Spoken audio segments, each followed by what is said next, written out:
رانیہ میں پنس تو نہیں جاؤں گی نا؟ انزش نے ڈرتے ڈرتے دروازے کے باہر کھڑی رانیہ سے کہا تو اس نے آگے بڑھ کر اس کے کندھے پر ہاتھ رکھا۔ نہیں انزش، تم بالکل دھیرے سے دبے پاؤں جانا، ان کے کمرے سے کوئی آواز نہیں آ رہی، جس کا مطلب ہے وہ گہری نیند میں سو چکے ہیں، اور جب فارس بھائی گہری نیند میں سو جاتے ہیں تو پھر انہیں کوئی نہیں جگا سکتا، اس نے انزش کا چہرہ تپتپاتے ہوئے کہا۔ تو انزش نے گہری سانس خارج کی۔ اوکے، میں جا رہی ہوں، تم یہی کھڑی رہنا، بھاگ نہ جانا، پتہ چلے میں پکڑی گئی تو تم پیچھے سے بھاگ گئی ہو۔ یہ سن کر رانیہ مسکرائی۔ نہیں، میں یہی ہوں، تم اب جاؤ اندر۔ اس نے آگے بڑھ کر اسے اندر دھکیلا تو وہ دبے پاؤں چلتی ہوئے اندر گئی۔ کمرے میں اندھیرا چھایا ہوا تھا، زیرو بلب جل رہا تھا جس سے مدھم سی روشنی تھی۔ وہ دبے قدموں چلتی ہوئی زیر لب اللہ کا نام دہراتی ہوئی آگے بڑھی۔ اس کا موبائل سائڈ ٹیبل پر رکھا ہوا تھا اور وہ سائڈ ٹیبل کی طرف منہ کیے بیڈ کے کنارے سو رہا تھا۔ ایک لمحے کے لیے انزی نے رک کر اس کے آگے ہاتھ لہرایا، کوئی حرکت نہ ہوئی۔ اگلے ہی پل وہ جھکی اور اس کا فون اٹھایا، لیکن یہ کیا، اس پر تو پاس ورڈ لگا ہوا تھا۔ یہ سننا تھا کہ ایک دم سے اسے اپنا مشن فیل ہوتا ہوا نظر آیا۔ ضرور فنگر لاک ہی رہ کے ہوں گے یا پھر اپنا فیس لاک ہوگا۔ اب اگر میں ایسے ہی لے جاؤں گی تو رانیہ باجی مجھے ڈانٹے گی۔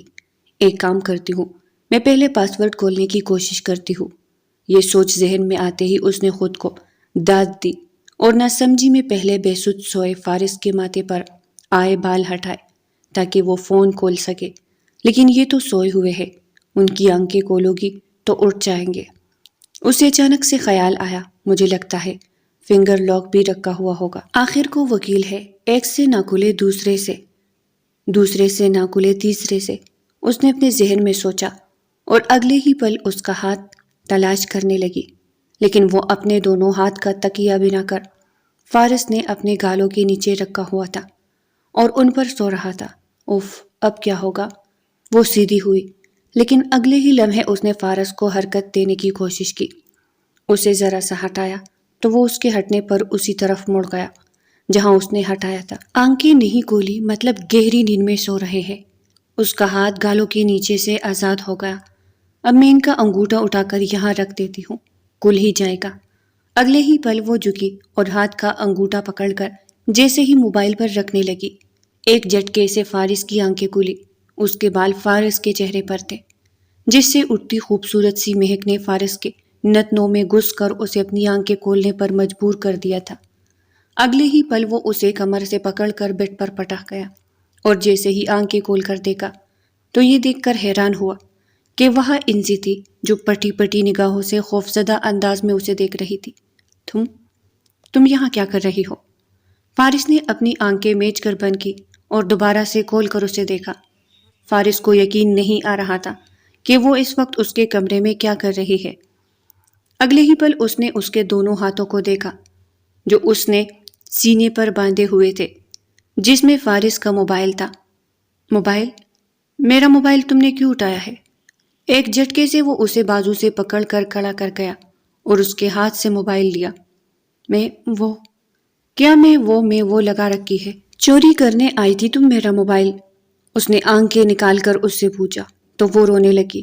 نہیں، میں چوری کرنے نہیں آئی تھی، بس رانیہ باجی کے کہنے پر آپ کا موبائل اٹھانے آئی تھی۔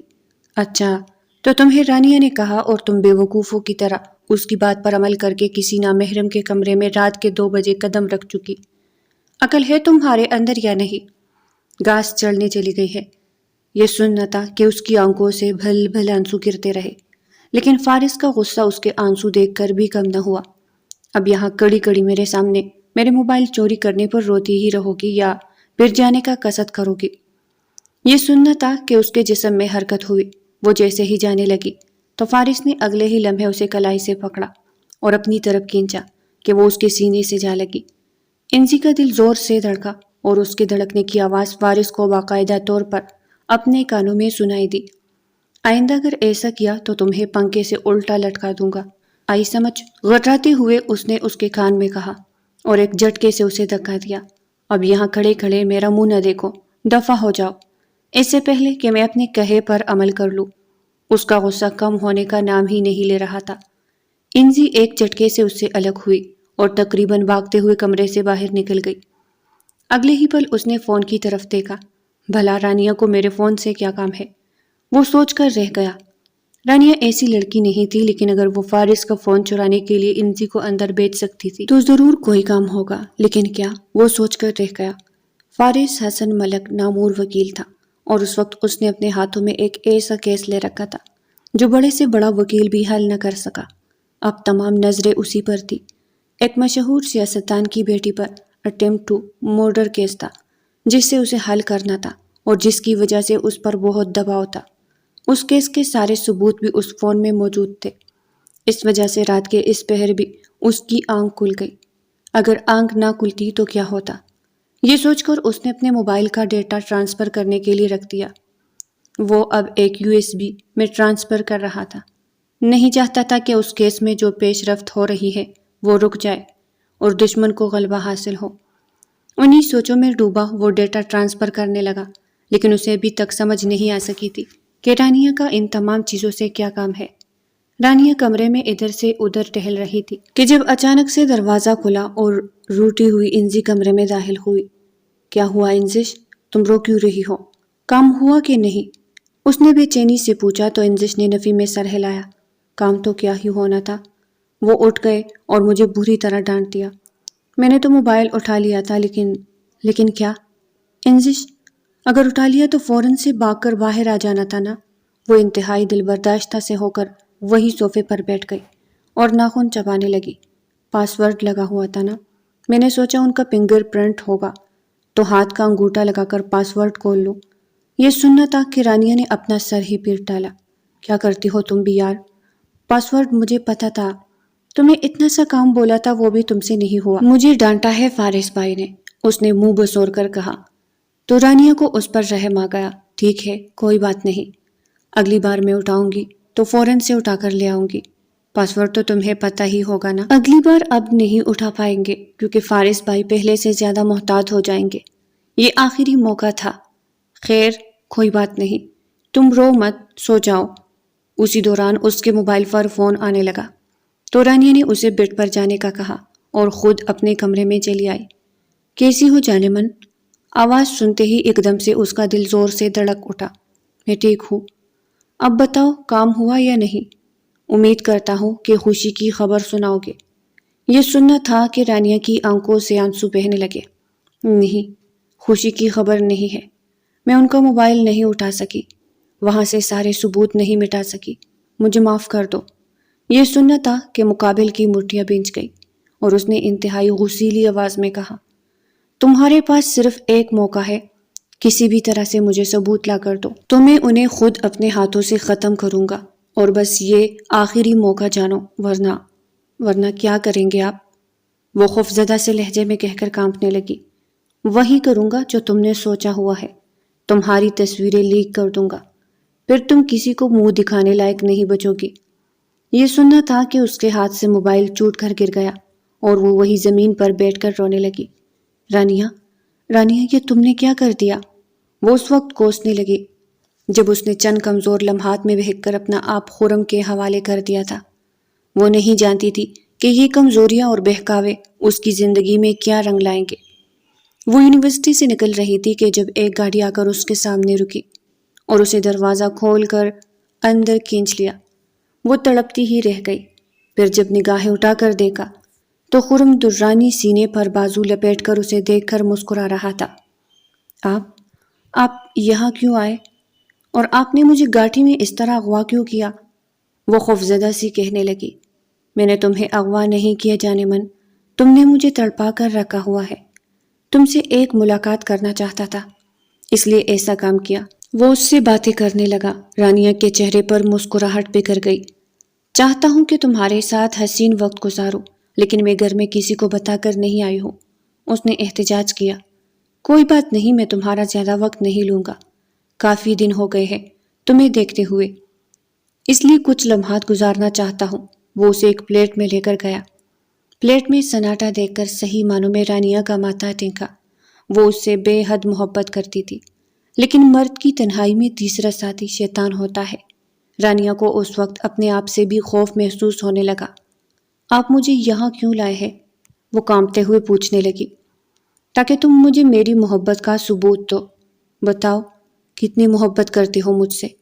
کیا میرے لیے اپنا آپ بدل سکتی ہو؟ یہ ثابت کرنے کے لیے کہ تم مجھ سے محبت کرتی ہو تمہیں اپنا آپ عریاں کرنا پڑے گا۔ یہ سننا تھا کہ رانیہ کے پیروں تلے سے زمین نکل گئی۔ اگلے ہی پل اس نے آگے بڑھ کر خرم کے چہرے پر ایک زوردار تھپڑ رسید کیا۔ ایسا سوچنا بھی مت، میں محبت کرتی ہوں لیکن میں اس کا ثبوت نہیں دے سکتی، کیونکہ محبت دل میں بسی ہوتی ہے، اس کا جسم سے تعلق نہیں ہوتا۔ محبت جذبوں کا نام ہے، آپ کم از کم محبت کو جسم سے جوڑ کر اس کی توہین تو مت کریں۔ وہ پیچھے پلٹ کر رونے لگی، لیکن خرم کے چہرے پر کوئی فرق نہ آیا۔ ٹھیک ہے، تم پہلا سٹیج پاس نہ کر سکی، دوسرا سٹیج یہ تمہیں ہر حال میں پاس کرنا ہے، ورنہ تم یہاں سے صحیح سلامت نہیں جا سکو گی۔ یہ دھمکی سن کر رانیہ نے پلٹ کر اسے دیکھا۔ کون سا سٹیج؟ تم مجھ سے نکاح کرو گی؟ یہ سننا تھا کہ رانیہ تڑپ اٹھی۔ اب تمہارے پاس صرف دو ہی راستے ہیں، یا مجھ سے نکاح کرو یا نکاح کے بغیر تعلق قائم کرو۔ رانیہ کا پورا وجود کانپ اٹھا۔ میں نکاح کرنے کے لیے تیار ہوں۔ خرم کی آنکھوں سے نکلتے ہوئے جذبات کے شرارے دیکھ کر ایک دم سے اس نے حامی بھر لی اور یوں ان دونوں کا نکاح ہو گیا۔ وہ اسے لے کر اندر کمرے میں آیا۔ اب تم میری بیوی بن گئی ہو، اب مجھے اپنا حق لینا ہے۔ یہ سننا تھا کہ رانیہ کا دل زور سے دھڑکا۔ مجھے جانے دے، گھر والے میرا انتظار کر رہے ہوں گے، خدا کا واسطہ ہے یہ ظلم مت کرے۔ وہ دونوں ہاتھ جوڑ کر رونے لگی، لیکن اگلے ہی پل خرم نے اسے دھکا دیا تو وہ بیڈ پر جا کر گر پڑی اور وہ اس پر حاوی ہونے لگا۔ دوپٹہ وہ کھینچ کر اتار چکا تھا۔ مجھے روتی ہوئی لڑکیاں پسند نہیں ہیں، چپ چاپ اپنے آپ کو میرے حوالے کر دو۔ وہ اس پر جھک کر اپنی شدتیں وارنے لگا۔ رانیہ نے روتے ہوئے اپنے رخ پھیر لیا، لیکن اگلے ہی پل اس نے ایک ایسی حرکت کی جسے دیکھ کر رانیہ کا پورا وجود ٹوٹ کر ریزہ ریزہ ہو گیا۔ وہ اس پر اپنی شدتیں وارنے کے بعد بہت سی تصویریں نکال چکا تھا۔ یہ کیا کر رہے ہو؟ وہ اپنے جسم کے درد کو سمیٹتے ہوئے کھڑی ہوئی، لیکن تب تک وہ اپنا کام کر چکا تھا۔ اپنی شرٹ کے بٹن بند کرتے ہوئے اس نے اپنا موبائل اپنی جیب میں ڈالا۔ میں جو کرنا چاہتا تھا وہ کر لیا، اب تم میری بیوی ہو، اپنا خیال رکھنا۔ اس نے آگے بڑھ کر اس کے لبوں پر اس شدت سے اپنا انگوٹھا گھمایا کہ وہ بھل اٹھی۔ یہ کیوں کیا تم نے؟ وہ چیخ کر اس سے پوچھنے لگی۔ وہ اس کی نزدیکیوں کی تصویریں کھینچ چکا تھا، اور اب کیا اسے بلیک میل کرے گا؟ یہ سوچ سوچ کر اس کا ذہن معاوف ہونے لگا، اور وہ بے انتہائی ٹوٹے ہوئے وجود کے ساتھ اس کی بیوی بن کر اپنے گھر واپس لوٹ آئی، جہاں اس کی زندگی میں صرف اور صرف خسارے لکھے جا چکے تھے۔ علی بیٹا، مجھے واپس کر دو، دیکھو مجھے اس کی ضرورت پڑے گی۔ علی کے ہاتھ میں موجود گھڑی انزش کی گھڑی تھی، اور وہ بھاگتا دوڑتا ناشتے کی میز پر اپنی والدہ کے پاس جا کر ٹھہر سا گیا۔ لیکن یہ کیا، وہ بھاگ کر اپنے آپ کو قابو نہ رکھ سکی اور خود کو اور علی کو بچاتے بچاتے بھی وہاں کرسی پر بیٹھے فارس کی گود میں جا گری۔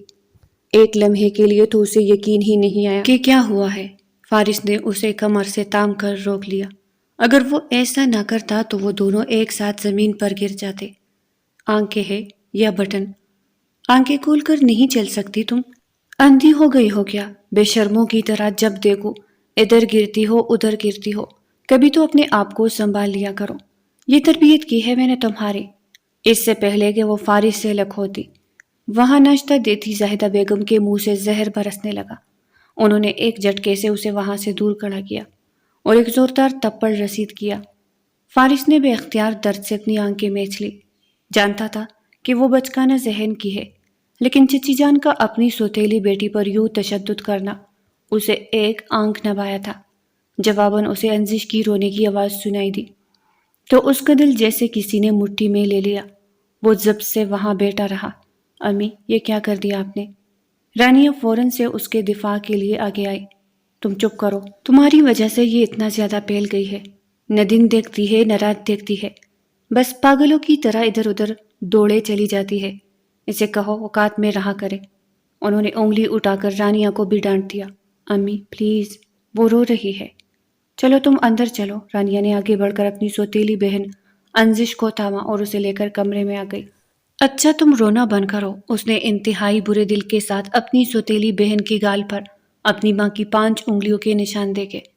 اس کے والد صاحب امیر حسن نے 2 شادیاں کی تھی اور ان کی پہلی بیوی کو ان کی دوسری شادی کی خبر نہ تھی۔ جب ان کی دوسری بیوی کا انتقال ہوا تو امیر حسن نے اپنی 3 سالہ بیٹی انجش کا ہاتھ تھاما اور اسے لے کر اس گھر میں آ گئے جہاں ایک گہرام مچ گیا۔ پہلے تو زاہدہ بیگم نے خوب واویلا کیا، لیکن پھر انہوں نے انجش کو اپنی بیٹی کے روپ میں نہ چاہتے ہوئے بھی قبول کر لیا اور اس کی تربیت کرنے لگی۔ لیکن سچ بات تو یہ تھی کہ انہیں انجش میں کوئی دلچسپی نہ تھی۔ وہ صرف اور صرف اپنے شوہر کی وجہ سے اس کی تربیت کر کے اس گھر میں رکھے ہوئے تھی۔ اگر ان کے شوہر بیچ میں نہ آتے تو وہ کب کا اسے بھی بے دخل کر چکی ہوتی۔ اسی بات کا اظہار انہوں نے آج اسے تپڑ لگا کر کیا تھا۔ امی پلیز کچھ تو رحم کر لیا کرے اس پر، اتنا زیادہ رو رہی تھی۔ یہ سننا تھا کہ زاہدہ بیگم کے چائے پیتے ہوئے ہاتھ ایک دم سے رک سے گئے۔ اب تم اس کی سائڈ لینے مت بیٹھ جانا۔ فارس جو ان کی باتیں سن رہا تھا ایک دم سے کرسی کھینچ کر کھڑا ہو گیا۔ میں چلتا ہوں، اور تیز تیز قدم اٹھاتا ہوا وہاں سے نکل گیا۔ ایک بات کان کھول کر سن لو، وہ تمہاری سوتیلی بہن ہے اور سوتیلی ہی رہے گی۔ کبھی بھی اس کے ساتھ سگی مت بننا، تمہاری خوشیوں کو کھا جائے گی۔ رانیہ نے اپنی ماں کی باتیں کان سے سنی اور دوسرے سے نکال دی۔ وہ انہیں کیا بتاتی کہ وہ تو برباد ہو چکی ہے، کوئی اسے برباد کیسے کرے گا؟ اس نے خود ہی اپنے آپ کو برباد کر دیا تھا اور گھر والوں سے اب تک یہ بات چھپی ہوئی تھی۔ وہ کمرے میں بیٹھا موبائل چلاتے ہوئے اپنے پاؤں جلا رہا تھا کہ اسے کال موصول ہوئی۔ ایک دم سے اس نے اپنے پاؤں زمین پر رکھ کر خود کو بریک سا لگایا اور فون ریسیو کیا۔ سر فارس، آپ نے مجھے جو معلومات فراہم کرنے کا کہا تھا وہ میں نے میسج کی صورت آپ کو بھیج دیا ہے۔ خرم کے حوالے سے آپ دیکھ لیں، اور اگر آپ کو کچھ اور معلومات لینی ہے تو آپ مجھے وہ بھی بتا دیں۔ یہ سننا تھا کہ فارس نے فوراً سے فون کاٹا اور معلومات پڑھنے لگا۔ جیسے جیسے وہ اپنے بندے کی بھیجی گئی معلومات پڑھ رہا تھا ویسے ویسے اس کے 14 طبق روشن ہو گئے۔ تو یہ بات تھی رانیہ، تمہارا رات کے اس پہر میرا موبائل حاصل کرنے کی۔ میں کبھی سوچ بھی نہیں سکتا تھا کہ یہ سب بھی ہو سکتا ہے۔ اور خرم، تم بھی ایک انتہائی بے وقوف انسان ہو، لیکن خیر ہے، اس میں تمہاری غلطی نہیں، پر سچائی اب مجھے سامنے لانی ہوگی، کیونکہ مجھے اصل قاتل کا پتہ چل چکا ہے اور میں خود کو روک نہیں سکتا۔ میں سچائی سب کے سامنے لا کر رہوں گا اور یہ کیس ختم ہو جائے گا۔ اس نے اپنا فون بند کر کے جیب میں ڈالا اور پیروں میں چپل ڈالتے ہوئے باہر نکل گیا۔ اسے ایک ضروری کام سے جانا تھا۔ تابوت میں آخری کیل ٹوکنے تھے، کیونکہ جو کچھ اسے پتا چلا تھا وہ ناقابل یقین تھا۔ رات کو جب وہ گھر دیر سے واپس آیا تو کیا دیکھتا ہے کہ اس کی والدہ اس کے انتظار میں وہیں کھڑی ہوئی ہے اور ٹہل رہی ہے۔ ارے امی، آپ کب آئے؟ آگے بڑھ کر ان کے گلے لگ گیا۔ میں شام کو ہی واپس آ چکی ہوں۔ نسیمہ بیگم اپنے شوہر اشفاق حسن کے ساتھ ایک شادی کی تقریب میں گئی ہوئی تھی۔ ان کے 2 ہی بیٹے تھے، سفیان اشفاق حسن اور فارس اشفاق حسن۔ سفیان حسن کی شادی ہو چکی تھی اور ان کا ایک بیٹا علی تھا، جبکہ اب وہ لوگ فارس حسن کی شادی کرنا چاہتے تھے۔ اتنی دیر کیسے ہو گئی؟ وہ اپنی امی کو ہاتھوں سے تھام کر وہاں صوفے پر بٹھا کر محبت سے دیکھنے لگا۔ جب انہوں نے سوال کیا، امی اب تو جانتی ہے میں وکیل ہوں اور کبھی کبھی ثبوتوں کو اکٹھے کرنے، گواہوں کی گواہی کے لیے مجھے راتوں کو دیر تک کام کرنا پڑتا ہے۔ بیہائنڈ دی سین بھی بہت کچھ ہو رہا ہوتا ہے، وہ ہنستے ہوئے کہنے لگا۔ خیر آپ چھوڑے، آپ ابھی تک سوئی کیوں نہیں؟ انہوں نے مسکرا کر اسے دیکھا اور اس کا چہرہ تپتپایا۔ بیٹا، سوچ رہی تھی کہ کل صبح بات کروں، لیکن اب تم میرے ہاتھ آ گئے ہو تو میں تمہیں ایک فیصلہ سنانا چاہتی ہوں۔ میں نے تمہارے بابا، دادا جان اور تمہارے چچی جان نے مل کر فیصلہ کیا ہے کہ ہم تمہاری شادی رانیہ سے کرنے جا رہے ہیں۔ یہ سننا تھا کہ ایک لمحے کے لیے فارس کو اپنا دل بند ہوتا ہوا محسوس ہوا۔ کیا واقعی میں آپ تمام لوگ یہ چاہتے ہیں؟ اس نے کھوئے کھوئے لہجے میں پوچھا تو اس کی والدہ نے آگے بڑھ کر اس کا ماتھا چوم لیا۔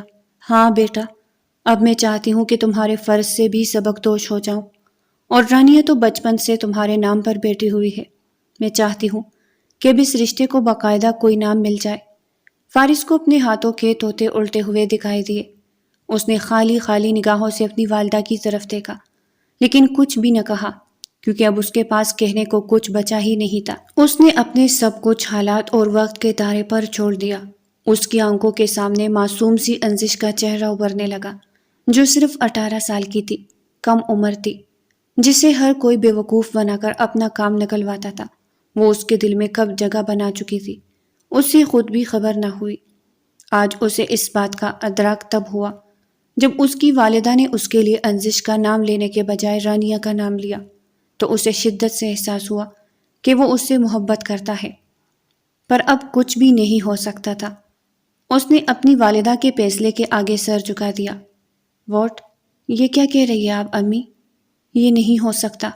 وہ تڑپ کر سیدھی ہوئی جب اس کی والدہ نے اسے یہ خوشخبری سنائی کہ اس کا اور فارس حسن کا رشتہ طے ہو گیا ہے اور اگلے ہفتے ان کی شادی ہے۔ کیوں نہیں ہو سکتا؟ تم اپنا ذہن بنا لو، یہ رشتہ تو پہلے سے ہی منظور شدہ ہے، بس ابھی نبھانے کا وقت ہے۔ انہوں نے آگے بڑھ کر اس کے سر پر ہاتھ رکھا اور اس کی بات سنے بغیر باہر نکل گئی۔ اس کی آنکھوں سے آنسو بہنے لگے اور وہ پلنگ پر اوندھی لیٹ کر زار اور قطار رونے لگی۔ خرم، یہ تم نے کیا کر دیا میرے ساتھ؟ میں نکاح پر نکاح کیسے کر سکتی ہوں؟ یہ بہت بڑا گناہ ہے۔ کہاں ہو تم؟ وہ روتے ہوئے اسی دشمن جان کو پکارنے لگی جس نے اسے ان حالات میں لا کر کھڑا کر دیا تھا۔ اسی دوران اس کا موبائل بجا۔ خرم کا نام سن کر اس نے فوراً سے اپنے کانوں سے لگایا۔ کیا ہوا؟ پھر بات بنی یا نہیں؟ یا تمہاری تصویریں لیک کر دوں؟ یہ سننا تھا کہ وہ اٹھ کر بیٹھ گئی، اپنے آنسو بے دردی سے اپنے گالوں سے رگڑے کر۔ صاف کیے، کر دو لیک، کوئی فرق نہیں پڑے گا مجھے۔ جو پھانسی کی سزا مجھے یہاں سنائی گئی ہے، اس سے کئی زیادہ بہتر یہی ہے کہ تم میری تصویریں لیک کر دو۔ اب مجھے کوئی فرق نہیں پڑتا، میں ویسے بھی مرنا چاہتی ہوں۔ یہ کہتے ہی اس نے موبائل زور سے زمین پر دے مارا اور پھوٹ پھوٹ کر رو پڑی۔ دوسری جانب خرم نے جب یہ سنا تو بے چین سا ہو گیا۔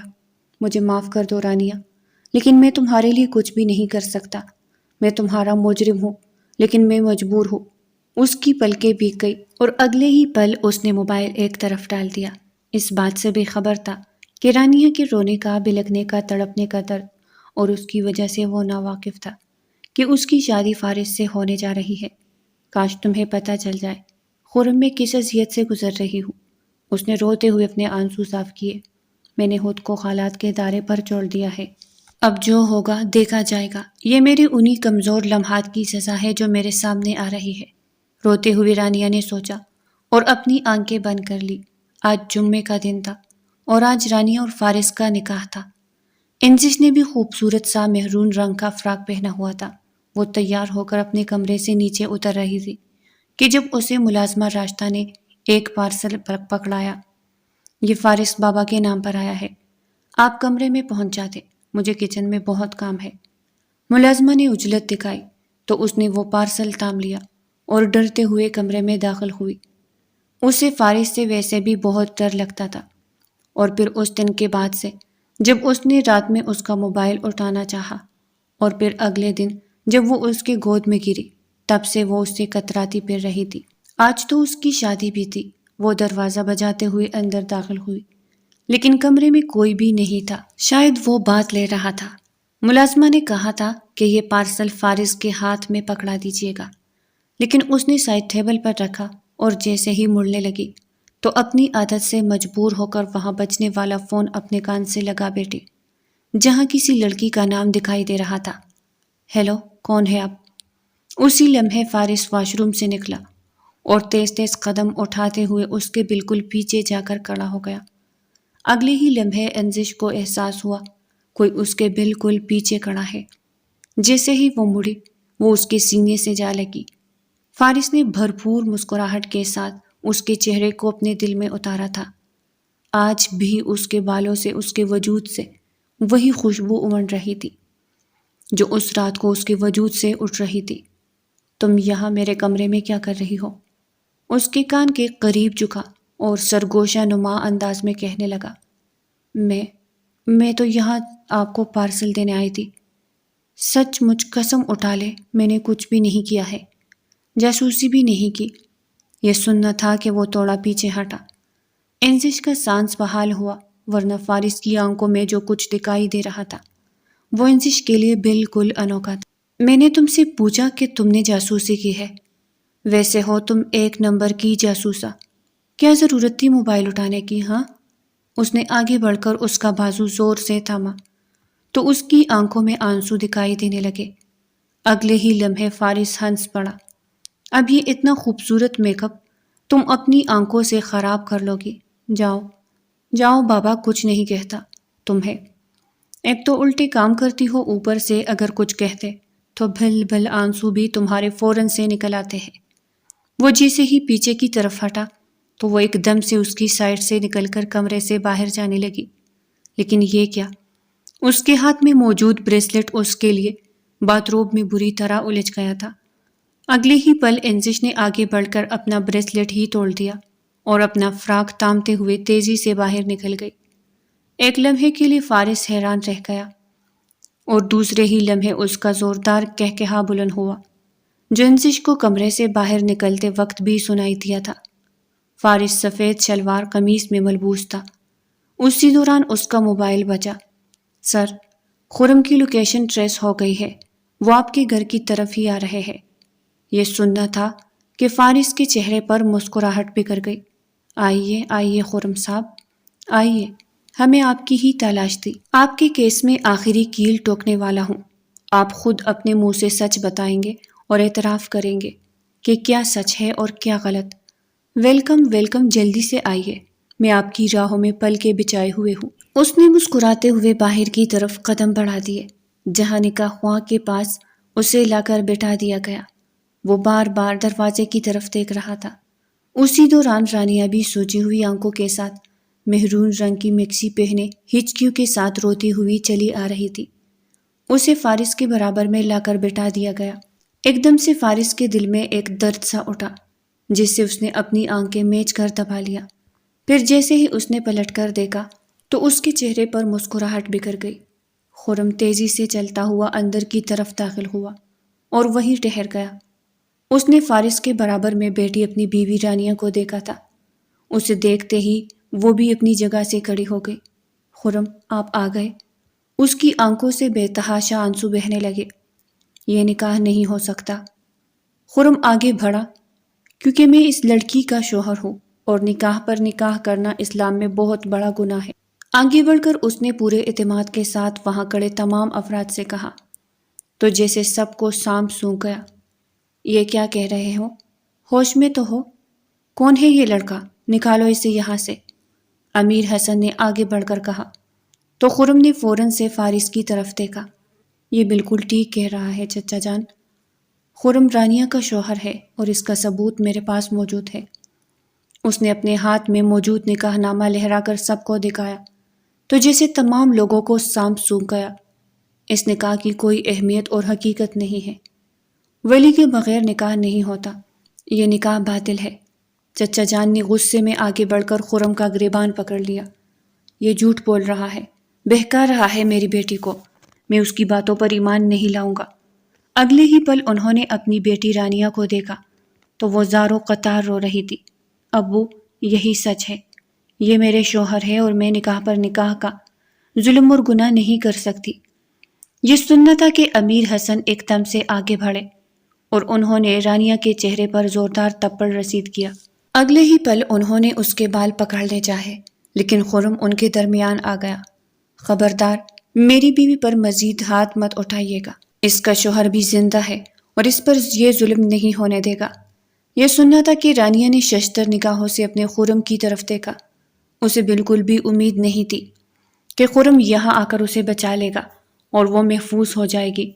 اس تمام قصے میں جو سب سے زیادہ پرسکون تھا وہ تھا فارس اشفاق حسن، جو خاموشی سے یہ سب کچھ دیکھ رہا تھا۔ ایسا لگ رہا تھا کہ جیسے اسے پہلے سے ہی سب علم ہو۔ ابھی کے ابھی اسے طلاق دو، اگر یہ ڈرامہ ہو چکا تھا تو اسے ختم بھی یہی کرتے ہیں۔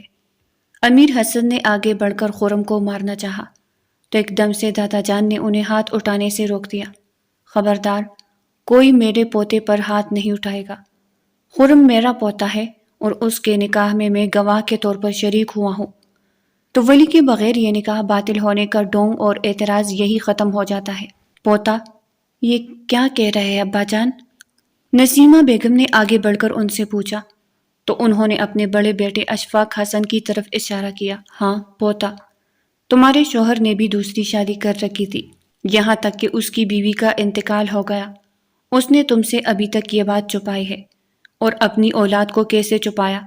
میں نے اسے ڈھونڈ نکالا اور اپنی پوتی کا نکاح بھی اس سے خود اپنی گواہی میں کروایا ہے۔ جس طرح فارس اور سفیان میرے پوتے ہیں، خرم بھی میرا پوتا ہے، اور میں نے یہ فیصلہ اس کے حق میں کیا ہے۔ یہ سننا تھا کہ رانیہ نے آگے بڑھ کر خرم کی آنکھوں میں آنکھیں ڈال کر دیکھا تو آپ نے میرے ساتھ کھیل کھیلا اور روتے ہوئے اسے جھنجھوڑنے لگی۔ مجھے میرے ماں باپ کے سامنے برا بنا دیا اور مجھے پتہ ہی نہ چلا۔ وہ منہ پر ہاتھ رکھ کر روتے ہوئے اپنے کمرے کی طرف بڑھ گئی۔ دادا جان، میں اسی لیے یہاں نہیں آنا چاہ رہا تھا۔ میں اپنا حق کیسے وصول کروں کہ یہاں موجود تمام لوگ مجھے اپنانے کے لیے تیار ہی نہیں ہیں، بلکہ دھتکار رہے ہیں۔ اس نے اپنے والد صاحب کے رویے کی طرف اشارہ کیا، جو اسے بار بار ہاتھ سے باہر جانے کو کہہ رہے تھے۔ نہیں بیٹا، تم بھی میرے بیٹے ہو۔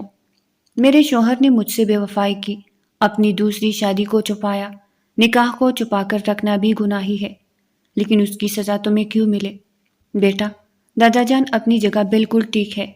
جتنا یہ گھر سفیان اور فارس کا ہے، اتنا ہی تمہارا بھی ہے۔ تم یہاں سے کہیں نہیں جاؤ گے۔ وہ جو انتہائی برے دل کے ساتھ واپس پلٹ رہا تھا، دادا جان اور اپنی بڑی ماں یعنی نسیمہ بیگم کے کہنے پر وہی کھڑا رہ گیا۔ ہاں بیٹا، یہ گھر تمہارا ہے اور تم یہاں سے کہیں نہیں جاؤ گے، بلکہ ہم نے تمہارے لیے کمرہ تیار کر رکھا ہے۔ اس پورے کھیل میں میں تمہارے ساتھ شامل تھا، تم پر کوئی انگلی نہیں اٹھا سکتا۔ تم آرام سے جاؤ، اپنی بیوی کے ساتھ رہو، یہاں میں سب کچھ سنبھال لوں گا۔ دادا جان نے آگے بڑھ کر اس کے کندھے پر ہاتھ رکھا تو وہ مرے مرے قدموں کے ساتھ اندر جانے لگا۔ پھر اس نے مڑ کر اپنے بھائی فارس کی طرف دیکھا، جو انگوٹھا اٹھا کر اسے داد دے رہا تھا۔ آل دا بیسٹ۔ ایک قدم تو اٹھا لیا ہے، بس دوسرا قدم اٹھانا باقی ہے۔ زیادہ سوچ بچار مت کرنا۔ آل دا بیسٹ، فارس نے آگے بڑھ کر اسے گلے سے لگایا تو وہ اپنی آنکھوں سے نکلنے والے آنسوؤں کو صاف کر کے کمرے کی جانب بڑھ گیا۔ اب یہاں میں ایک اور اعلان کرنا چاہتا ہوں۔ زاہدہ بیگم تو جیسے اپنے حواسوں میں ہی نہیں تھی۔ دادا جان کی بات پر انہوں نے سر اٹھا کر دیکھا۔ میں اپنی دوسری پوتی انزش کا نکاح اپنے پوتے پارس سے کرنا چاہتا ہوں۔ بیٹا، تمہیں اس بات پر کوئی اعتراض تو نہیں؟ وہ جو یہ سارا منظر دیکھ کر آنسو بہانے میں مصروف تھی، ایک لمحے کے لیے رونا بھول کر اپنے دادا جان کی طرف دیکھا۔ انہوں نے انزش کے لیے اپنی باہیں پھیلائی۔ میری اس بیٹی نے بھی یہاں بہت کچھ برداشت کیا ہے، لیکن میں اپنے پوتے پوتیوں کے حق کے لیے ضرور کھڑا رہوں گا۔ امیر حسن، جو کچھ غلطی تم نے کی، وہی اشفاق حسن تم نے بھی کی ہے۔ اب تم دونوں کو اپنی غلطیاں سدھارنی ہوگی۔ انہوں نے انزش کو اپنے سینے سے لگائے ہوئے اس سے اس کی مرضی پوچھی۔ بیٹا، تم راضی ہو نا؟ میں تمہارا نکاح فارس سے کر دوں۔ یہ سننا تھا کہ انزش ایک بار پھر سے ان کے سینے میں اپنا منہ چھپانے لگی۔ دادو، آپ ہے تو میں ہوں۔ آپ ہمیشہ میرے بارے میں سوچ رہے۔ آپ بہت اچھے ہیں دادو۔ پہلی بار انزش ہچکیوں سے رو رہی تھی، کیونکہ زاہدہ بیگم کے خراب رویے نے اسے اندر ہی اندر توڑ کر رکھ دیا تھا، اور یہ سب کچھ امیر حسن کا کیا طرح تھا، جنہوں نے 2 شادیاں تو کر لی تھی، لیکن اپنی بیویوں میں انصاف قائم نہ رکھ سکے تھے۔ خرم کمرے میں داخل ہوا تو وہ گھٹنوں میں سر دیے رو رہی تھی۔ کیوں آئے ہیں آپ؟ یہاں سے چلے جائیں۔ یہاں میں آپ کو ایک پل برداشت نہیں کروں گی۔ آپ نے اتنے عرصے مجھے سولی پر لٹکائے رکھا۔ آپ کی بلیک میلنگ نے میرے سر میں درد کیے رکھا۔ مجھے مرنے کے خیالات آتے رہے، اور آپ منہ اٹھا کر اب یہاں تک چلے آئے ہیں۔ اب میرے کچھ بھی نہیں لگتے۔ اس نے نگاہیں اٹھا کر جیسے ہی خرم کو اندر داخل ہوتے دیکھا تو آگے بڑھ کر اسے پیچھے دھکیلا۔ میں یہاں سے کہیں نہیں جاؤں گا، کیونکہ دادا جان کا یہی حکم ہے۔ میں یہی رہوں گا۔ اب اگر تمہیں کوئی مسئلہ ہے تو یہ تمہارا مسئلہ ہے۔ وہ وہی پلنگ پر ایک طرف لیٹ گیا، لیکن اسے برابر رانیہ کی ہچکیوں کی آواز سنائی دی۔ وہ روتے ہوئے اپنی جیولری اتار رہی تھی۔ پھر اس نے اپنے بال سمیٹے۔ میں آپ سے آخری بار کہہ رہی ہوں، آپ یہاں سے چلے جائیں، کوئی اور کمرے میں جا کر رہ لیجئے۔ مجھ سے آپ کا وجود اب یہاں برداشت نہیں ہوگا۔ رانیہ نے کہا تو خرم کو ایک لمحے کے لیے اپنا دل ڈوبتا ہوا محسوس ہوا۔ اس سے پہلے کہ وہ اٹھ کر دوسرے کمرے میں جاتا، اس نے دیکھا کہ رانیہ دوپٹے سے بے نیاز آئینے کے سامنے کھڑی اپنے بال بنا رہی تھی۔ اس نے ساری جیولری اتار دی تھی۔ اس کا نازک سا سراپا مہرون رنگ کی میکسی میں ابھرتا ہوا دکھائی دے رہا تھا۔ یہ منظر دیکھ کر ایک لمحے کے لیے خرم کا ایمان ڈگمگا گیا۔ وہ فوراً سے اس کے سر پر جا پہنچا اور اسے کندھوں سے تھام کر سینے سے لگا لیا۔ تمہیں دیکھ کر میرے ہوش اڑ گئے ہیں۔ تم میری بیوی ہو اور تم خود کو مجھ سے دور نہیں کر سکتی۔ رانیہ نے اسے پیچھے دھکیلنے کی کوشش کی تو اس نے اس کا چہرہ اپنے ہاتھوں کے پیالوں میں بھرا اور اس کے لبوں پر جھک سا گیا۔ رانیہ کی مزاحمت دم توڑ چکی تھی۔ اس کے آنسو بہہ رہے تھے۔ وہ اس کے آنسو پینے لگا، پھر ایک دم سے اسے گود میں اٹھا کر بیڈ پر لے آیا۔ آج ہماری شادی کی رات ہے۔ تم اس طرح آنسو بہا رہی ہو۔ میں چاہتا ہوں تم مجھے مکمل کرو، مجھے سکون دو۔ دنیا نے تو بہت تنگ کر لیا ہے۔ کیا میری بیوی کے پاس بھی میرے لیے سکون نام کی کوئی چیز نہیں ہے؟ وہ ٹوٹے دل کے ساتھ کہنے لگا۔ اگلے ہی لمحے رانیہ نے آگے بڑھ کر اسے اپنے سینے سے لگا لیا۔ خرم کو ایک پل اپنے اندر بے تحاشا سکون اترتا ہوا محسوس ہوا۔ اسے اپنا آپ مکمل لگنے لگا۔ رانیہ نے اسے اپنا آپ سونپ دیا تھا اور رات کی تاریکی میں وہ دونوں ایک دوسرے کے بدن میں اپنا آپ چباتے ہوئے ایک دوسرے کی ذات میں مکمل ہو گئے تھے۔ رانیہ کے دل سے خرم کے لیے تمام غلط فہمیاں دور ہو گئی تھی اور اس نے اسے انسان ہونے کا مارجن دے دیا تھا۔ وہ رات ان کی زندگی کی حسین ترین رات تھی۔ فارس کی خوشی اس کے انگ انگ سے پھوٹ رہی تھی۔ نکاح کے فوراً بعد ہی انزش کو کمرے میں پہنچا دیا گیا اور جیسے ہی فارس نے کمرے میں قدم رکھے تو اسے انزش کے رونے کی آوازیں سنائی دی۔ اوف، اب تم نے کیوں رونے کا پروگرام شروع کر دیا ہے؟ اسے دیکھ کر انزش رونا بھول کر اسے دیکھنے لگی۔ تو آپ نے نکاح بھی تو اتنے اچانک کیا ہوا ہے۔ میرے سارے خواب دھرے کے دھرے رہ گئے۔ مجھے تو ابھی بہت سا پڑھنا تھا۔ فارس نے یہ سنا تو اس کی ہنسی چھوٹ گئی۔ ٹھیک ہے، تم پڑھ لینا، تمہیں کس نے روکا ہے؟ وہ گھڑی اتار کر ٹیبل پر رکھنے لگا۔ کیسے پڑھوں گی؟ کچھ سال میں بچے ہو جائیں گے، پریگننٹ ہوں گی، نکلا پیٹ لے کر کیا یونیورسٹی جاؤں گی؟ وہ تو اور بچے کہاں پڑھنے دیتے ہیں، بہت تنگ کرتے ہیں ماں کو۔ ایسے میں کیسے پڑھوں گی بھلا؟ آپ خود ہی بتاؤ۔ آپ تھوڑا صبر ہی کر لیتے۔ یہ سننا تھا کہ فارس کی آنکھیں ابل پڑی۔ اس نے سینے پر بازو لپیٹے اس کی گلفشانی سننے لگا، جو اپنے آپ میں مگن، اس بات سے بے خبر کہ وہ کیا بول رہی ہے، بولتی چلی جا رہی تھی۔ اچھا، تو ابھی سے تمہیں بچے کا خیال بھی آ گیا؟ ہاں، تو شادی ہوتی ہے تو بچے بھی ہوتے ہیں نا؟ اور تمہیں پتا ہے کہ یہ بچے کیسے ہوتے ہیں؟ یعنی یہ پروسیس کیا ہوتا ہے جو اتنا بڑھ چڑھ کر بول رہی ہو؟ وہ اسے بیڈ پر سے ہاتھ دے کر اٹھا چکا تھا اور اپنی باہوں کے حصار میں لے کر اس کے سر سے اپنا سر ٹکا کر پوچھنے لگا۔ اس کے سوال پر وہ ایک لمحے کے لیے گڑبڑائی۔ میں ذرا چینج کر کے آتی ہوں۔ اس کا دل زور سے دھڑکا اور اس کے دل کی دھڑکنوں کی آواز اس نے اپنے کانوں میں باقاعدہ طور پر سنی تھی۔ تم کیوں چینج کرنے جا رہی ہو؟ میں تمہاری یہ خواہش پوری کر دیتا ہوں۔ اگلی ہی لمحے وہ اسے کمر سے کھینچ کر خود کے قریب کر چکا تھا اور اس کے منہ پر انگلیاں پھیرنے لگا۔ انزش ایک لمحے کے لیے گڑبڑائی۔ یہ کیا کر رہے ہیں آپ؟ وہ اس کے بے حد نزدیک تھا، اس کی گردن پر جھک کر بوسہ دینے لگا کہ انزش پوری جان سے کام گئی۔ تم یہ بھول گئی ہو کہ میں بہت اچھا وکیل ہونے کے ساتھ ساتھ ایک بہت بے باک انسان بھی ہوں۔ یہ سننا تھا کہ انزش نے اپنا چہرہ اپنے ہاتھوں میں چھپا لیا۔ ابھی تھوڑی دیر پہلے تو تم بہت انجان بن رہی تھی، بچے تک پیدا کروا لیے تھے ہمارے، اور اب جب میں بچہ پیدا کرنے کے لیے ابتدا کر رہا ہوں تو تمہیں شرم آ رہی ہے؟ کیا بات ہے بیگم جان؟ اس نے اس کے چہرے سے دونوں ہاتھ ہٹائے تو اس کی پلکیں لرز رہی تھی۔ وہ اسے آہستہ آہستہ اپنی باہوں کے حصار میں لے کر بیڈ پر بٹھا گیا اور خود اس کی گود میں سر رکھ کر اس کے چہرے کے نقوش دیکھنے لگا۔ اس نے انزش کے دونوں ہاتھ اپنے ہاتھوں میں تھام رکھے تھے اور باری باری انہیں چوم کر اپنے سینے سے لگائے ہوئے تھا۔ کیا آپ سچ میں مجھ سے اتنی محبت کرتے ہیں؟ یہ سوال سن کر وہ کہنی کے بل لیٹ کر اسے دیکھنے لگا۔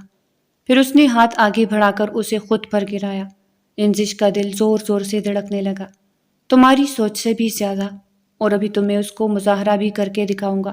وہ اس پر جھکنے لگا، اس پر سایہ کر کے اسے اپنی محبت کی شدت دکھانے لگا۔ اتنی محبت کرتا ہوں تم سے۔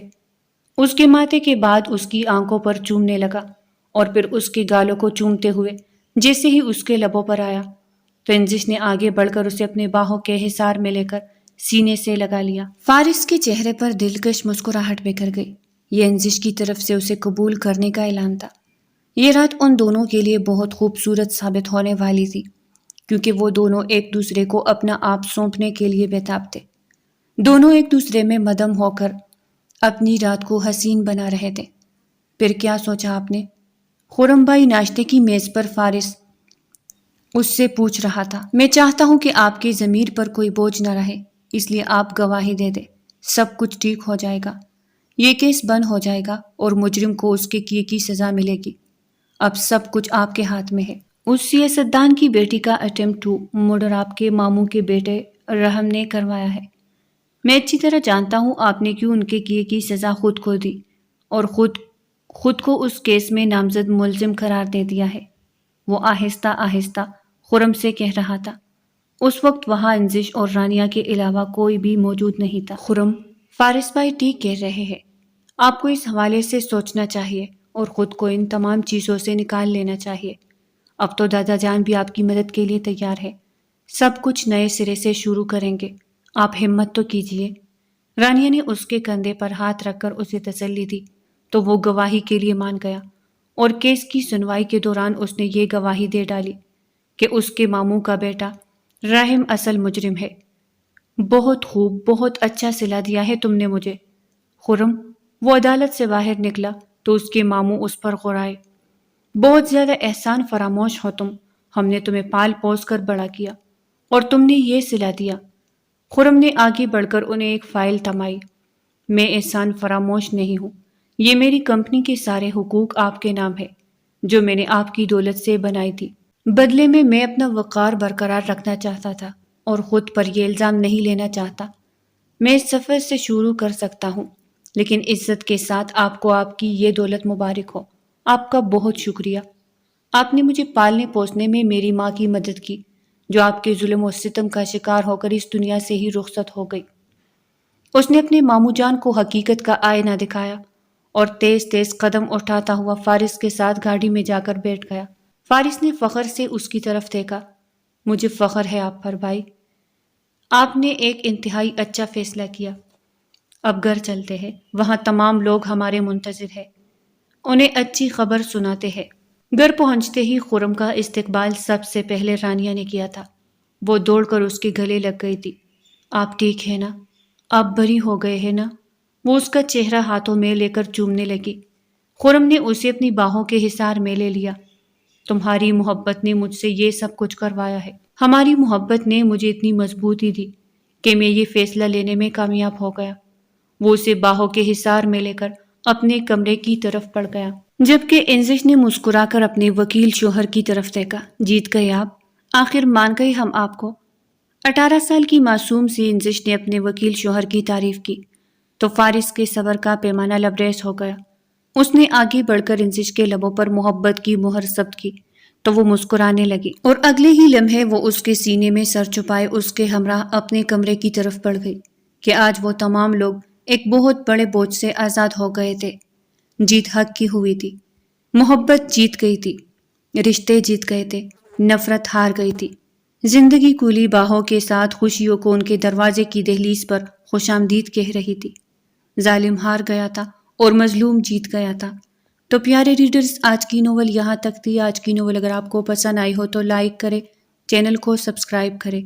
پھر ملتے ہیں ایک نئی ناول کے ساتھ، تب تک کے لیے ہمیں اجازت دیجیے گا۔ اللہ نگہبان۔